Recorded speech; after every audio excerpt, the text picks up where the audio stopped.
The MIT Enterprise Forum of Texas, in association with Houston Public Media, presents Shale Gas Fracking, Sustainable New Energy Paradigm? Brought to you by American Gas Association, committed to the safe delivery of clean natural gas to more than 65 million homes and businesses. Also sponsored by Oil and Gas Journal and Ensley Properties. That works. Okay. Thank you, David, and thank you to the MIT Enterprise Forum for inviting me to be here this evening. Obviously, I have a passion for natural gas and for shale gas in particular. And I'd like to share with you why I think it is so critically important for the United States for us to be able to realize on the promise of natural gas. And I'll share with some specific data that has just recently been released. For example, on the environmental benefits. We've all heard that natural gas emits 50% less CO2 than coal when it's burned for electricity. And what's interesting about it is recently the Energy Information Administration noted that recent fuel switching from coal to natural gas was responsible for the lowest CO2 emissions since 1992. In addition, this shifting from coal to natural gas has resulted in a 32% reduction in SO2 and a 31% reduction in NOx emissions. In addition, natural gas-fired power generation uses 60% less water than coal and 75% less water than nuclear for the same electrical output. In terms of the economy, the economic benefits, the shale gas industry in and of itself supports more than 1 million jobs. It's projected that by 2035, that will more than double to 2.5 million jobs. Shale gas is supporting a manufacturing renaissance in the United States. I just recently listened to a talk given by a gentleman at the Chemistry Council, and they came out with their own projections that with natural gas and the shale gas revolution being allowing them to be more competitive in the world marketplace, it will result, especially in the industries of paper, chemicals, plastics, and rubber, glass, steel, aluminum, and fabricated metal products, a $121 billion increase in output, a $207 billion economic boost due to additional capital investments, $26.2 billion in federal, state, and local taxes, and 1.2 million additional jobs in the manufacturing sector. In addition, economic researchers have said that just the recent decline in prices has put between $900 million and $1 billion a day of economic boost to the nation, primarily in lower electrical and natural gas prices. And finally, the natural gas boom has made it possible for us to realize on, at least in part, if not in whole, our goal of energy independence. And that means just if we'll use the average amount of oil, let's say about 300 million barrels per month currently being imported into the United States at a cost of nearly $27 billion. If we just replaced half of that, we're talking about a $13.5 billion economic stimulus into the country without any government help whatsoever. So it seems to me that one would ask, well, if that's all true, then what's the big problem? Well, the problem is that our current regulatory environment is really what I call, the perfect storm of things that have happened wrong for us to really have an open and honest and straightforward dialogue about natural gas and how hydraulic fracturing can be used to get natural gas out of the ground. The first aspect of this perfect storm is public distrust and fear. And what I mean by that is that first of all, there's an understandable fear of the unknown that the public has. They don't understand the hydraulic fracturing process and what they don't know. It's natural for people to be afraid of that.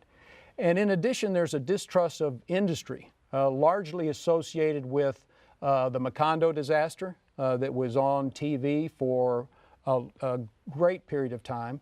And in addition, the long time that has taken us as an industry to step up and resolve the hydraulic fracturing fluid disclosure issue. Secondly, we have certain environmental groups and activists that are waging an unprecedented misinformation campaign against hydraulic fracturing. This is clearly a fear-based campaign, emotional, and one that is not based on science or demonstrable facts. The third aspect is the natural gas industry themselves. I think that we need to stop beating the drum of we've done this for 60 years without any problems. Stop regulating us out of business. The other thing that has caused me some real problem, and I think that as industry has not served itself well, is that up in Northeast Pennsylvania, there were issues associated with gas migrating into some water wells. And all industry could say, or what they continue to say, is hydraulic fracturing is not the cause, that's not the issue. But the issue is, in some of those cases, issue of well integrity. And we kept saying it's not hydraulic fracturing. To the public, hydraulic fracturing is everything, from the minute the first bulldozer gets out there to the when your wellhead is on and everybody leaves. And when we failed to answer the question that, okay, if it's not hydraulic fracturing, then what is it?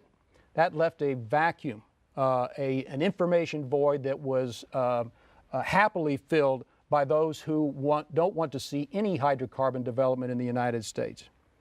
And then the last thing I'll point out is politics guiding policy. Many recent actions by state and federal regulators are knee-jerk reactions, again, not based on assessed actual risk, but a perceived risk. And sometimes that perceived risk and actual risk, the difference between the two, if it's slight, it doesn't make that much difference. Here, there is a huge information gap between the perceived risk, not just from the public, but also from a lot of regulators, and what the actual risk is for these policies. So what do we need to do? I think we need to refocus the debate by dialing down the rhetoric on both sides, identify the real obstacles to responsible development of the resource, and develop workable solutions to overcome these obstacles. So, if that's what we need to do to achieve both public acceptance and public trust, what do each of the three major players, and in that I mean the industry, regulators, and the environmental community, what do we have to do? The natural gas industry has to engage in straight talk and open dialogue about what the real risks are associated with hydraulic fracturing and what we were doing to minimize those risks. I think we've spent too much time in trying to downplay the concerns and allay the fears by saying it's really not a problem, and not enough time identifying what the risks are and what we do, what we have done in the past and what we will continue to do to minimize those risks. So unless we are able to fill that information void, it doesn't matter whether we've had a very long, safe track record. We need to be able to come out and say, this is what we are doing and will continue to do to make sure that hydraulic fracturing is done properly and safe. Environmental groups, they need to stop waging this fear-based campaign against hydraulic fracturing and come to the table and debate the real issues. We have had a very open and honest dialogue with the Environmental Defense Fund and other NGOs, and that has come up with some real solutions. I think solutions that will work, that will allow people to realize how this resource can be garnered for the United States in a very safe way. And then the third leg of the stool, regulators and legislators. They need to leave politics out of this. Politics has no place in the realm of regulating hydraulic fracturing operations. And what they need to do is, in my opinion, go and look at the real facts. If they don't know it, for example, if we don't have good data, which we don't, on methane emissions, then we need to go out there and study those and come out with what the real numbers are. Because as I said before, if there's a large gap between the assessed actual risk and the perceived risk, let's all be clear about this, it's the perceived risk that always drives policy and regulation. And if there's a huge gap between what the actual risk is and the perceived risk, then we are going to get regulation that is off the mark and will keep us from being able to realize on the promise of natural gas through hydraulic fracturing. Thank you.